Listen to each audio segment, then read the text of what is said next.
importante estar por perto, onde tem histórias pra contar, de um povo simples e humilde. Rafael Fernandes é o meu lugar. O Vazinha da Gente continua com a missão de percorrer toda a zona rural de Rafael Fernandes. E a nossa segunda parada é aqui no sítio Malha da Alta.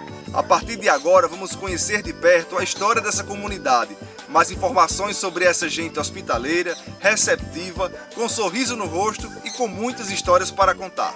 Você é o nosso convidado a desbravar mais um capítulo da história do nosso município junto com a gente.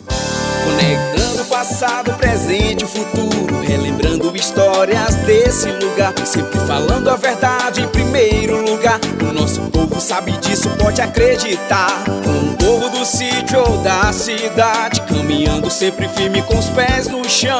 Tenho orgulho de falar dessa cidade, com muito amor no coração. Essa é a Vazinha da Gente, com boas histórias pra contar. Essa é a Vazinha da Gente, pelos cantos da cidade, vamos caminhar. Essa é a Vazinha da Gente, com boas histórias pra contar. Essa é a Vazinha da Gente, com Vinícius Oliveira, vamos desbravar.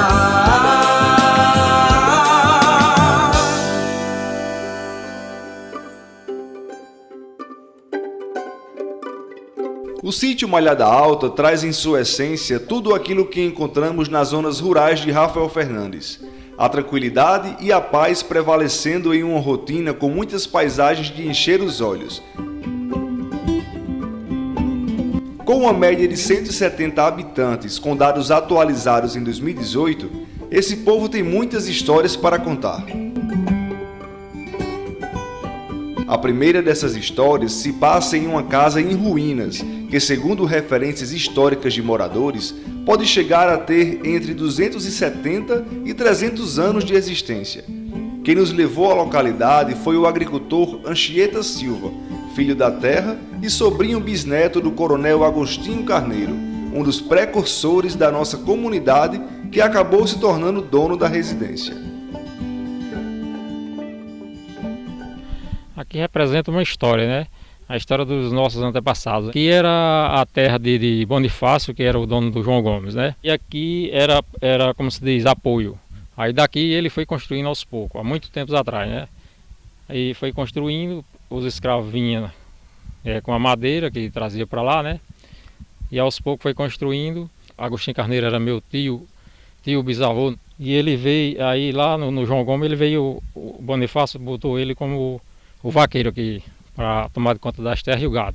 Eu sei que ele comprou as terras aqui, e foi comprando mais terras depois, e aqui era passagem. Esse povo todo passava aqui, pessoas que não tinham nada também passavam, ele sempre acolhia, né?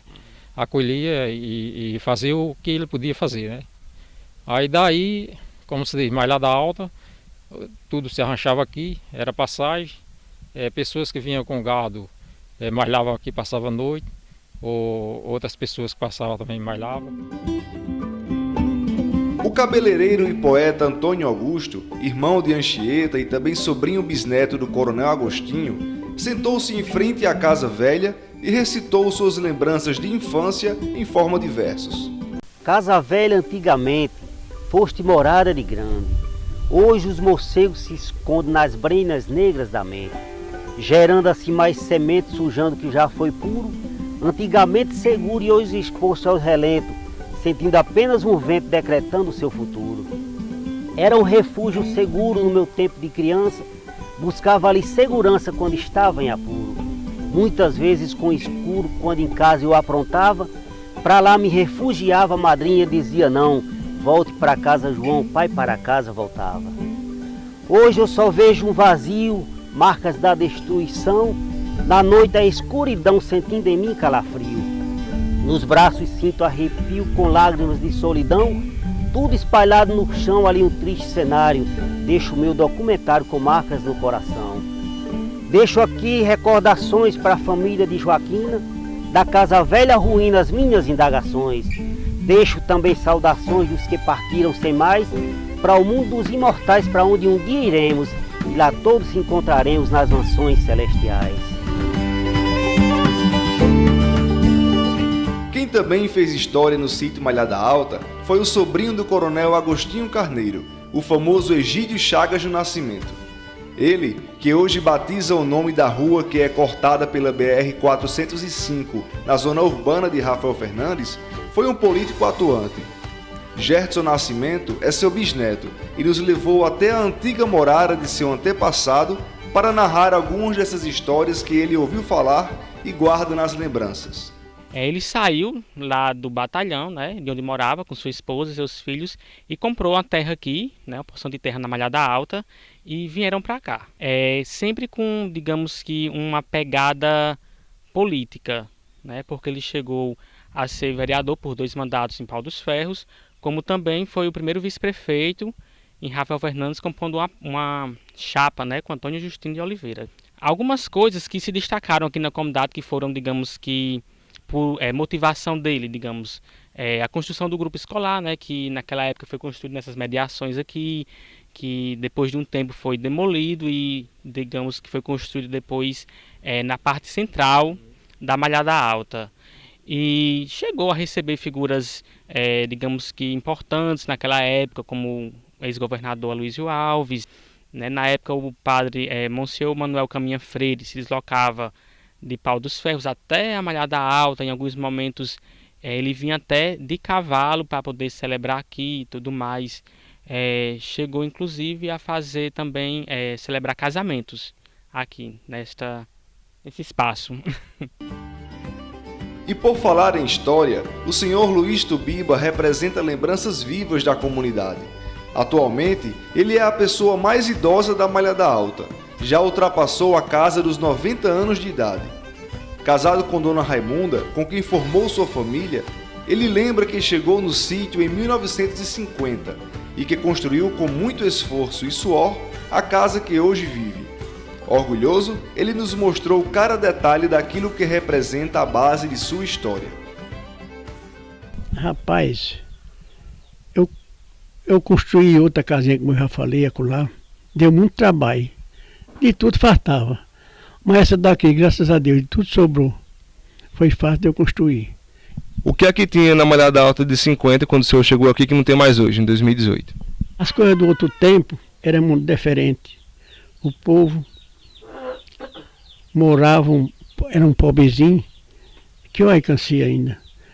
E não tinha quem roubasse. Agora, hoje em dia, ele fecha com tranco, ele bota casa no chão, bota tudo e rouba.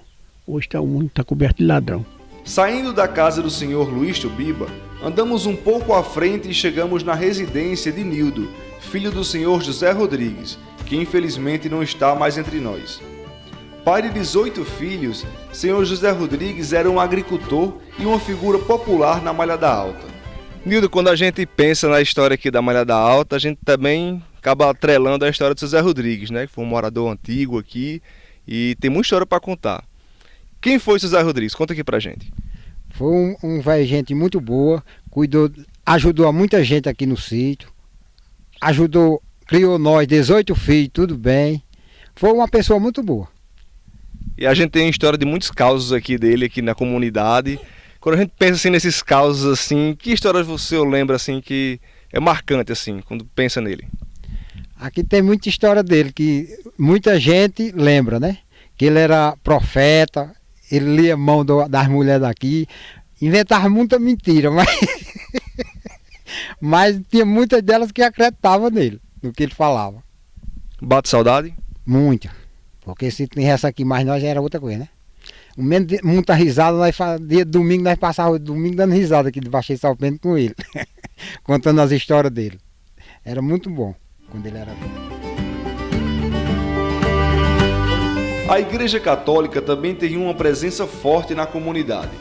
Registros mostram as celebrações campais que se iniciaram a partir de 95. Depois de 4 anos, em 16 de março de 99, foi iniciada a construção da capela, que teve como seu padroeiro Santo Agostinho. Somente 2 anos depois, no dia 3 de março de 2001, a igreja foi concluída e houve a primeira missa. O senhor João Grande, figura popular do sítio Malhada Alta, foi um dos enfrentantes desse desafio. Ele nos levou até lá para mostrar de perto um pouco dessa história de fé e muita dedicação ao lado dos demais moradores. De início, as celebrações, assim, foi debaixo de árvores, né? Assim, amplo, né? Local amplo. Só que depois, João, né, teve a ideia, né, de fazer essa construção e fez a doação da terra, né? Do terreno aqui para a construção.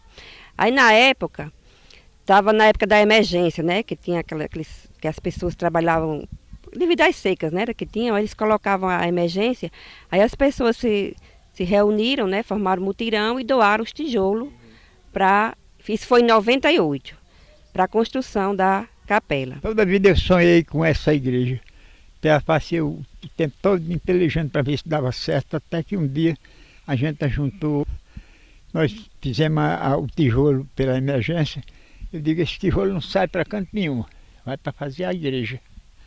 E ficou. Mandaram tomar emprestado, digo, não empresta a ninguém. Pronto, e acabou-se. Ele veio desde o início, né? Ele foi a base e sempre foi a fortaleza. Era aquele que ia procurar, que ia atrás de contribuição, saía de cidade em cidade, levava um bocado de menino com ele e fazia aquela e saía pedindo, sempre foi dele. Hoje ele não faz mais isso porque também não podem, né? Devido à idade, mas participa e gosta. Se você falar com ele, você vê no olho dele, quando fala de igreja, principalmente da igreja, ele tem uma fé enorme, uma devoção para o Santo Agostinho, e é um exemplo para a nossa comunidade. Por que o senhor se empenhava tanto? O senhor sempre foi muito católico? Graças a Deus. Sou católico de primeira qualidade. Tem a igrejinha, quando tem a missa, todos os meses tem uma missa aqui, e a gente assiste a missa. Eu acho bom. Mas nem só de religião é lembrado o Sr. João Grande. Poeta da comunidade com 2 livros publicados, ele é a rima em pessoa. Já foi notícia em veículos de comunicação e teve sua história e talento contados para muitos. Ao avistar o alpendre de sua residência, é quase impossível não vê-lo. Casado com Dona Creuza, com quem construiu uma família com filhos e seus descendentes, os finais de semana são sempre momentos de reunir a família e encher a casa de gente. Seu João, e quando a gente fala aqui da história da comunidade, da sua história de vida, não tem como a gente dissociar também da história de seu João Grande, poeta, né? Como é que surgiu tudo isso na sua vida, quando o senhor se identificou e disse, eu sou poeta? E fazendo verso na roça, ia para a roça, ia fazer verso, escrever, fazer tudo. Quando chegava em casa, pegava um lápis e num caderno ia escrever tudo direitinho. Aí fui fazendo os livros, fui fazendo, aí fui crescendo, até que graças a Deus hoje eu tenho um livro, vendi 700 livros já. O senhor tem tantos versos, e tem um dos versos que o senhor tanto gosta de falar, sempre que eu venho aqui na casa do senhor, que é da casa velha aqui abandonada, que faz parte também da sua história, da história da sua família e da história aqui da comunidade. Então vamos aproveitar aqui e falar um pouco sobre esses versos. Vinha uma cerca de lá para cá, da casa velha para aqui, quando eu tinha casa aí mesmo, quando eu tinha, não tenho. Aí eu digo, eu vou fazer uns versos. Aí a casa começou a cair e foi se acabando, não tinha mais ninguém. Eu disse, casa velha abandonada, berço do meu nascimento, aumenta meu sentimento, vendo uma porta quebrada. Não vi mais mamãe sentada na cadeirinha pendida, com sua visão perdida, ceguinha, mas via eu. Quem não tem mãe já perdeu o doce melhor da vida. Me diga uma coisa, seu João, o que é que te inspira a escrever versos? É a natureza. Eu olho para uma coisa, eu vejo e faço um verso. Graças a Deus. Se eu quiser fazer, eu faço um verso de pressinha. Então faça um verso de pressinha pra gente agora. Não, agora eu não posso fazer não, porque toda hora já tá... Mas agora não é hora de apreciar não, agora é hora de entrevistar, né? Quem se criou na Malhada Alta e teve o Sr. João Grande como inspiração para hoje também fazer rimas e versos é o cabeleireiro e poeta Damião Metamorfose. Apesar de hoje não mais residir no sítio, ele sempre vai às suas raízes nos finais de semana e relembra com carinho momentos marcantes de sua base. Quando eu fui para a escola, como eu falei, com 9, 10 anos de idade, eu comecei a balbuciar as primeiras frases e comecei a pegar cordel emprestado com o seu João Grande, que ele sempre foi ligado à poesia e tinha um poder aquisitivo melhor do que a gente. Então ele comprava os folhetos, ele tinha muitos folhetos raros, E eu ia lá e escutava ele ler, até que um dia eu tive a ousadia de pedir emprestado, e ele me emprestou. Aí eu passei a ler os folhetos dele, e às vezes até arrumar os folhetos quando estava se rasgando, costurar com a linha, dava 3 pontinhos com a linha, que eu não tinha grampeador. E mais na frente, já mais maduro, mais adolescente, trabalhando de alugado nas roças, nos adjuntos que chamava, catando algodão, no pingo do meio-dia com o sol quente, a gente, para distrair, para despistar o calor, a gente começava a cantar. E essas cantigas eram no estilo moda de viola, sem ter a viola. E era embate mesmo, era de descer o cacete um no outro. Era proibido falar na mãe e nas irmãs, porque eu não tinha irmã e os meus oponentes sempre tinham as irmãs. Aí vocês mexiam na minha mãe, aí eu mexia na mãe deles. Mas era show, em vez de catar algodão, era preciso, digamos, catar 30 quilos, acabava catando 10 quilos, que eu passava o dia cantando. Aí não ganhava dinheiro não, só trabalhava de graça. E de uma brincadeira aí aflorou uma veia artística que até hoje tem várias produções, né? Até hoje a minha produção, eu não sei quanto, talvez tenha 200 folhetos de cordel, soneto deve ter uns 50, composições de música deve ter umas 50. Pessoal, e Damião, como vocês bem sabem, é um artista de mão cheia, é um poeta de mão cheia, e o Vazinho da Gente fez um convite a ele, para ele produzir um cordel, alguns versos, na verdade, para esse documentário que vocês estão assistindo. Vamos convidar aqui Damião para começar a falar um pouco desses primeiros versos, recitar pra gente, e logo em seguida vocês vão ter uma surpresa que é o próximo tópico aqui do nosso documentário. Vamos lá, Damião? Hoje em Rafael Fernandes, o Vazinha da Gente exalta, o sítio em que eu nasci e cresci, menino Peralta. A malhada alta querida é o tema que está na pauta. Quem for a malhada alta, tenha sempre de plantão uma máquina fotográfica ou um celular em sua mão para eternizar as paisagens em foto ou em gravação. Serrote São Sebastião, 20 de janeiro é o dia da visita ao cruzeiro e o terço que se inicia bem cedo, e os seus devotos vêm de longe em romaria. Vá em boa companhia e de preferência a pé, caminhar em suas trilhas independente da fé, porque os mirantes são lindos, vá lá pra ver como é. De lá eu conheço até as pedras daquele chão, pois lá nasci e cresci, carrego em meu coração lembranças e imagens vivas do meu querido sertão. Outra grande tradição em 2 classes seletas dentro da arte e cultura, talvez com as mais altas metas daqui ou do mundo inteiro. Malhada Alta é o celeiro que tem mais cabeleireiro e escritores poetas. O Serrote de São Sebastião fica localizado no município de Marcelino Vieira, mas é divisa com Rafael Fernandes, pelo sítio Malhada Alta. A proximidade fez surgir entre os moradores e o local um vínculo emocional que gera, inclusive, a ideia de cuidado e pertencimento. Depois de alguns minutos abrindo caminhos, avistamos uma cena de encher os olhos, a começar pelo marco religioso, que teve uma tradição mais forte de, em todos os dias 20 de janeiro, levar dezenas de pessoas para orar, agradecer e pagar promessas. Depois, é impossível não apreciar a paisagem.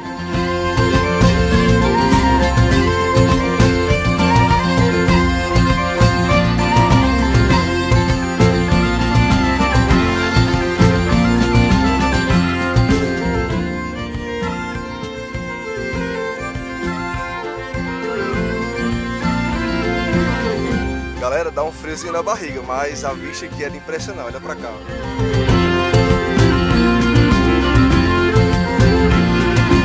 Antes de concluir o trajeto da aventura com chave de ouro, nada como apreciar do lado que fica a nossa varzinha, no retorno para casa, o escurecer após o pôr do sol. Em seguida, com uma boa lanterna na mão para clarear a trilha de volta, retornamos com segurança para mostrar a você outra história da nossa varzinha. O senhor Luzimar Carneiro também contribuiu e contribui com a Malhada Alta através de sua fé. O culto campal dessas imagens que assistimos agora se passou ao lado de sua residência, em uma igreja que ele demorou cerca de 10 anos para construir após o chamado de Jesus Cristo, como ele mesmo narrou em uma conversa exclusiva dentro do templo religioso. Eu falei, meu pai, eu preciso que o senhor me doe um pedacinho lá de terreno para que eu possa construir uma obra, né? Para evangelizar, para uma oração, né? Ele falou, meu filho, você pode tirar o que você quiser. Aí eu, pronto, eu vou tirar. Mas ele falou, mas você pilar 25 metros quadrados, né? Porque meu pai, ele gosta logo de muito, né? 2000 eu comecei, mas até o primeiro culto aqui foi em 2010, nessa luta todinha. E, seu Luizmar, a satisfação depois, o primeiro culto aqui, como foi a satisfação, a alegria de ver, depois de 10 anos de luta, ver isso aqui concretizado? Foi uma benção, uma maravilha, eles deram muito, graças a Deus, né? Ficaram muito felizes porque eu cheguei a esse ponto de construir isso aqui, né? E hoje, eles mesmos aqui hoje falaram que ainda fica um pouco assim, olhando, né? Como foi que eu consegui isso aqui numa bicicleta, né? Eles falaram, eu digo, não, mas porque Deus é bom. Tanto faz você ter um carro como ter uma bicicleta, né? Deus é o dono de tudo, é o dono da prata do ouro, né? O retorno das chuvas fez a paisagem da Malhada Alta mudar completamente. Após cerca de 6 anos de seca, o único açude que não secou foi o João Catingueira, pertencente ao senhor Luiz Sobrinho, que não está mais entre nós. Em toda a sua história, o açude secou uma única vez, na seca de 93, 10 anos após a sua construção. A agricultura familiar é um traço forte do sítio Malhada Alta. Muitas famílias se sustentam da atividade, como é o caso de Zeinho, que aproveitou a época para ver suas terras se encherem de esperança. O cheiro verde, após ser colhido, é destino certo para vendas e residências de pessoas do sítio e da cidade. Faço entrega para Fá, outra hora eu vendo em Rafael, vendo aqui no sítio também.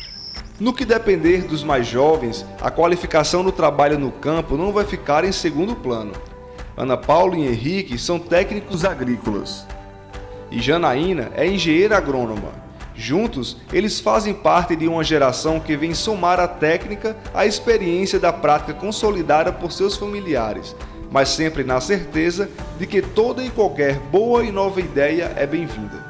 A maioria da população hoje é uma população que desenvolve atividades rurais, então cada vez mais necessita de jovens se especializando nessa área, né? Desde os nossos avós, bisavós, que essa cultura vem sendo passada, a plantação de milho, feijão, criação bovina. Se for levar em consideração todas as potencialidades que existem aqui na nossa comunidade, no que diz respeito à agricultura familiar, que todo mundo sabe da importância da agricultura familiar, né? Que ela é a maior produtora de alimentos no país. Existem atividades tanto como piscicultura, apicultura, agricultura, pecuária, de corte, de leite. Eu acho que ainda tem um pouco de carência na parte de extensão rural e assistência técnica aqui no nosso município, né? A gente quer que a agricultura familiar ela cresça mais, né? Que esteja mais agricultores familiares voltando a produzir, porque a gente sabe que a seca ela desmotiva um pouco o agricultor e a falta de política pública também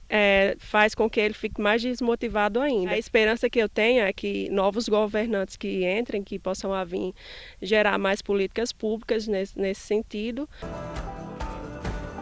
Patrícia Ventura carrega em seus braços a mais recente esperança por dias melhores. Francisco Maicon Ventura Silva tem apenas 2 meses de vida, é o bebê mais novo da comunidade e já traz em seu berço essa essência. Gabriel e Viviane também representam essa geração que tem orgulho de viver no sítio e que certamente mais na frente vão contribuir muito para o crescimento da comunidade. Você gosta de morar no sítio? Sim, porque tem muitos animais. E é legal. E é bonito. O carro que eu gosto mais do sítio, que o sítio é sossegado. O mesmo acontece com Felipe, que tem amor pela Malhada Alta, o hobby de cantar e tocar e não cansa de dizer o quanto a vida por aqui é boa. Moro num lugar, numa casinha inocente do sertão, de fogo baixo aceso no fogão.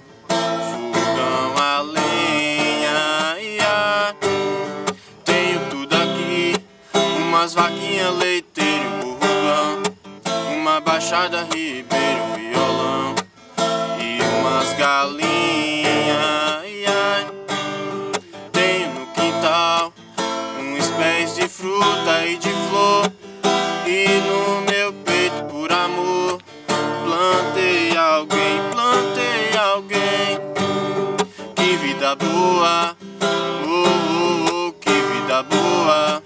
Sapo caiu na lagoa, sou eu no caminho do meu sertão. Que vida boa.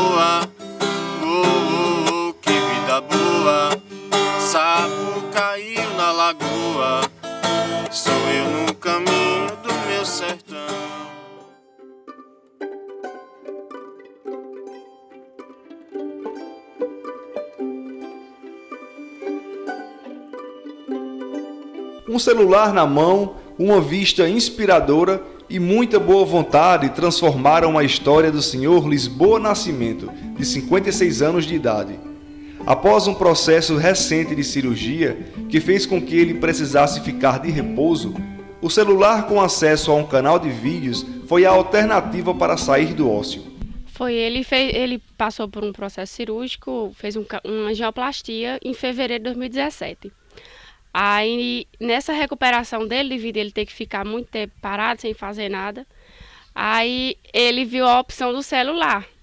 Aí ele começou a descobrir essas coisas através da internet, mas foi no processo que ele teve de recuperação da cirurgia que ele passou a pesquisar as coisas e daí surgiu tudo isso.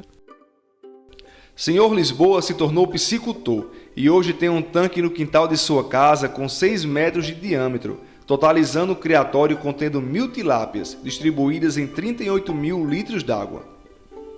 Ele nos levou até o local para mostrar o processo prático da ideia que vem dando certo. Um dos desafios desse trabalho é o de manter a água sempre oxigenada para os peixes não morrerem. Por isso, os 2 encanamentos ficam jorrando água, para fazer com que a água circule, seja oxigenada e também leve os resíduos desnecessários para o centro afunilado do tanque, de onde seguem em um encanamento subterrâneo até cair no filtro mecânico, que inicia o tratamento da água. Depois, a água vai para o filtro biológico, que finaliza o processo de filtração com carvão, brita, dentre tantos outros itens, e leva a água de volta ao tanque de forma totalmente limpa e 100% reaproveitada. Esse processo pode ser repetido por 3 anos ininterruptos, sem a necessidade de troca integral dos 38.000 litros. O ciclo de criação dos peixes tipo tilápia é de 6 meses, até estarem prontos e em tamanho bom para serem comercializados. O senhor em algum momento acreditou que pudesse não dar certo porque o senhor não tinha conhecimento técnico da atividade? Rapaz, eu achei que dava certo, porque o cara lá ele é técnico. Tem a propriedade, é técnico, né? Ele não ia fazer uma entrevista daquela lá mostrando o tanque dele para dizer que dava errado, né? E agora só crescer o negócio e lucrar daqui em diante? Vamos ver, né? Estou na mente que vai dar certo. E se lucrar, eu vou aumentar, se Deus quiser. Deus quiser. Eu fiquei sabendo agora há pouco aqui que o senhor se emocionou muito recentemente quando perfuraram um poço. Por que essa emoção toda? Rapaz, a gente com medo de não dar água, né? E gastar o dinheiro, que Marlete chamou para nós cavar, nós vendemos até 2 vacas, né? Aí fomos para lá, eu tinha feito logo, fazia uns 4 ou 5 meses que eu tinha feito a cirurgia. Eu já com medo do coração não aguentar, não sabe? Aí quando deu a água, com 28 metros de fundura deu a água. Aí quando eu vi a água jorrar, aí deu aquela emoção, eu vim embora. Eu vim para cá chorando.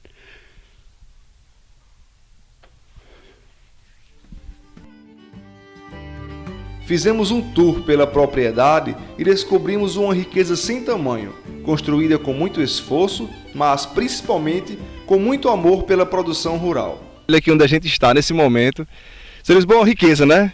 Ter isso aqui no quintal de sua casa? Riqueza, é o que toda vida eu queria isso aqui, né? Aí tá dando tudo certo.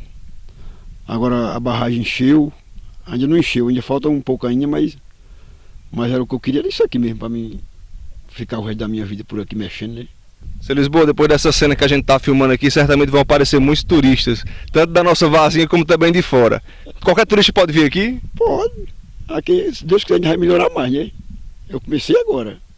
Eu quero melhorar mais ainda. Aí o sistema dos meus tanques, daquelas frutas ali, daqui a um ano vai estar mais melhor, né?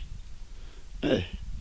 Então fica aí o convite e vamos conferir agora mais novidades aqui da Malhada Alta. A Associação Beneficente dos Produtores Rurais de Malhada Alta existe desde outubro de 96 e já envolveu praticamente todas as famílias da comunidade, que se beneficiaram e também colaboraram para o aumento da qualidade e da produção local.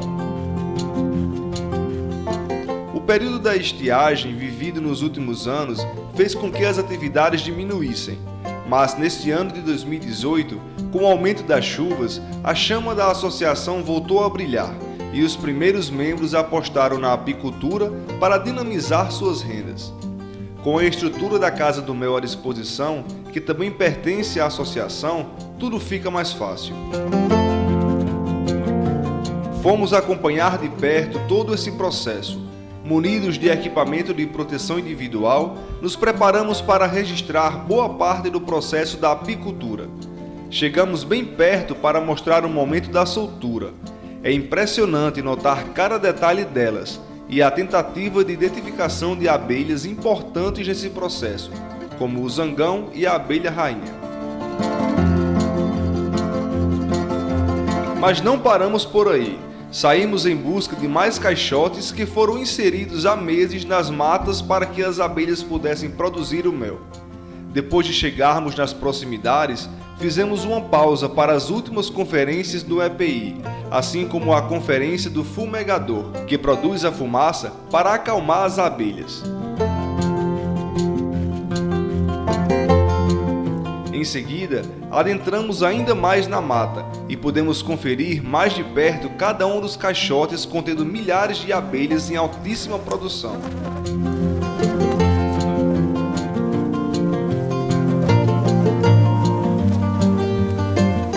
Ao chegarmos e manusearmos as caixas para as retiradas de suas produções, as abelhas ficaram agitadas de uma forma que nem a fumaça conseguiu acalmar. Apesar de estarmos protegidos, todo cuidado é pouco, porque qualquer deslize pode fazer com que as picadas sejam intensas e constantes.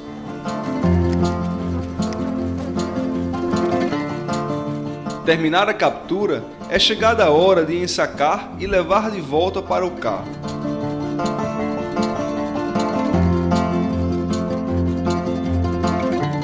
Nosso destino final é a Casa do Mel. Chegando lá, e já sem risco de picadas, fomos filmar para vocês todo o processo até o produto final, que se inicia a partir da retirada dos quadros de melgueira. Com um garfo desoperculador em mãos, é chegado o momento de desopercular os alvéolos, onde fica depositado o mel fabricado pelas abelhas. Após o processo em todos os quadros da melgueira, colocamos um a um dentro da centrífuga, que gira manualmente por dezenas de vezes até fazer todo o escoamento do mel.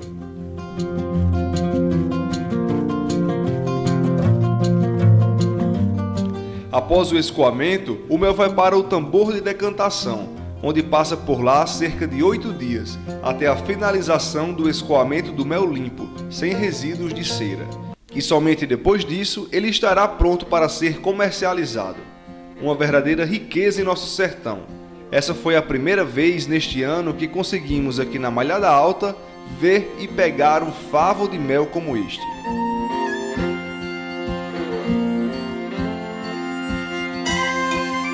E por falar em comercialização, o que não faltam também são bons empreendedores na Malhada Alta. Acordamos às 3 da madrugada para conferir o processo de um dos empreendimentos que mais cedo se inicia, o abate de frangos.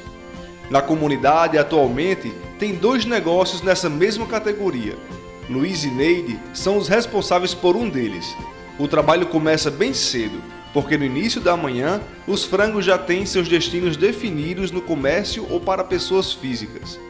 Apesar do trabalho manual ser necessário, o próprio maquinário faz muito. A máquina de depenar frango deixa ele praticamente pronto após o abate. O mesmo trabalho também faz Nonata e Marlede, que junto aos seus esposos, Anchieta e Lisboa, lideram um negócio que é o sustento de suas famílias há anos. Após o processo de abate, de escaldar e de depenar, são feitos os procedimentos finais para deixar os frangos prontos para serem manuseados para consumo, sejam eles inteiros ou em partes. Cada peça é pesada, calculada e anotada de forma organizada, para um controle geral da produção e projeção de lucro. Próximo ao final da produção, mais um membro da equipe chega com um carro para pegar todos os frangos e fazer a entrega enquanto o sol vai raiando. Depois, o destino é ir atrás do ganha-pão. Nathalie Rodrigues é outra empreendedora da terra. Segundo ela, todas as despesas básicas com sua faculdade, que acabou de ser concluída, foram pagas com a venda de bolo no pote, trufas, mousses, dentre tantos outros produtos. A cozinha de sua casa, mais do que preparar alimentos para a família, acaba levando mais opções gastronômicas dentro e fora da Malhada Alta. e a família sempre está por perto apoiando. Mas se você prefere algo mais gelado, outra boa opção é o açaí da Carina. O comércio é mais recente, mas já vem fazendo maior sucesso pelo sabor cremoso, a variedade de adicionais e a qualidade no atendimento e na entrega dos pedidos, sejam eles feitos pela manhã, tarde ou noite. Os didins de Ednete também são um sucesso absoluto.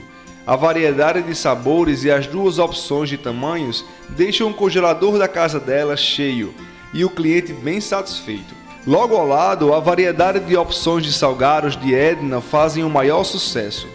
Todo o cuidado com o preparo da massa bem fresquinha, o recheio de sabores diferenciados e um tamanho compatível com o custo-benefício fazem o pastel ser o carro-chefe da casa.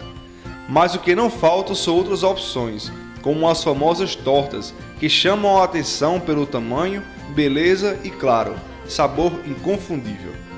O Senhor Luzimar é outro ícone do comércio da Malhada Alta. A sua produção de lambedores caseiros é famosa em toda a cidade. Feitos com ingredientes como cupim, cumaru, jatobá, ameixa, romã, dentre outros, a venda é o maior sucesso. E ele ainda acha tempo para também produzir detergente, amaciante, água sanitária, desinfetante e polidor. Gilbertina enveredou pelo mundo do artesanato por hobby, e hoje esta é uma de suas atividades no sítio Malhada Alta.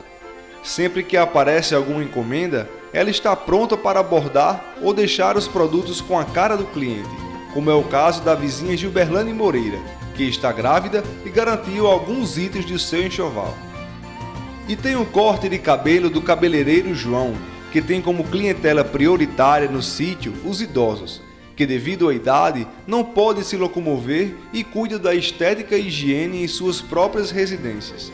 Até nos domingos pela manhã é dia de expediente para João ir aos alpendres das casas dos moradores fazer barba e cabelo. E temos também os desenhos de Janaína Nascimento, que além de engenheira agrônoma e poetisa, tem uma mão cheia para fazer desenhos, principalmente de pessoas.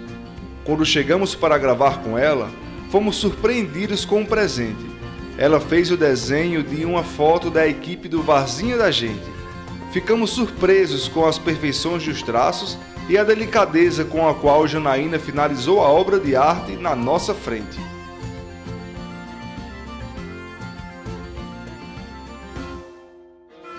Desde pequena eu sempre gostei de pintar, de desenhar.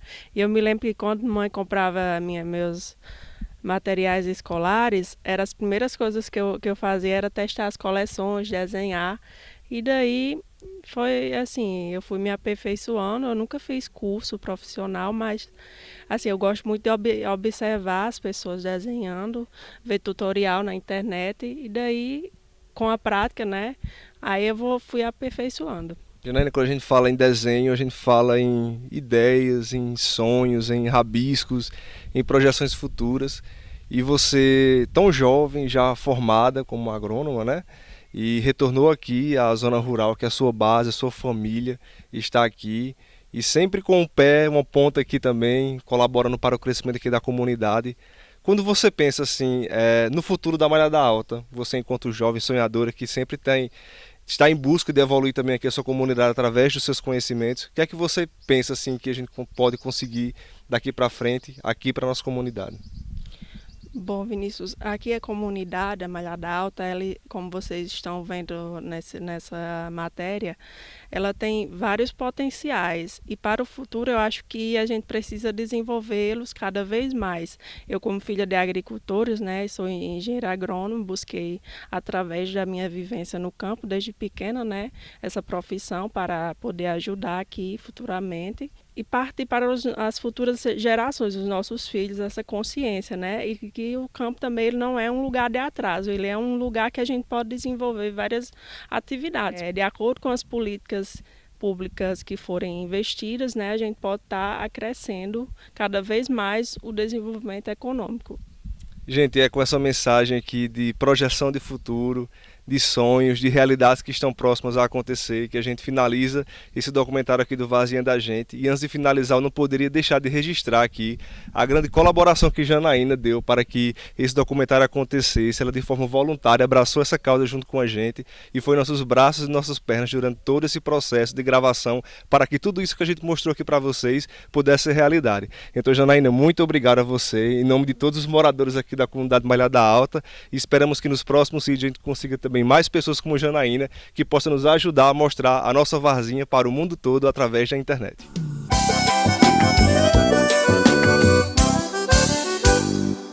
Conectando o passado, o presente e o futuro, relembrando histórias desse lugar, sempre falando a verdade em primeiro lugar. O nosso povo sabe disso, pode acreditar. Com o povo do sítio ou da cidade, caminhando sempre firme com os pés no chão. Tenho orgulho de falar dessa cidade, com muito amor no coração. Essa é a Varzinha da Gente, com boas histórias pra contar. Essa é a Varzinha da Gente, pelos cantos da cidade, vamos caminhar. Essa é a Varzinha da Gente, com boas histórias pra contar.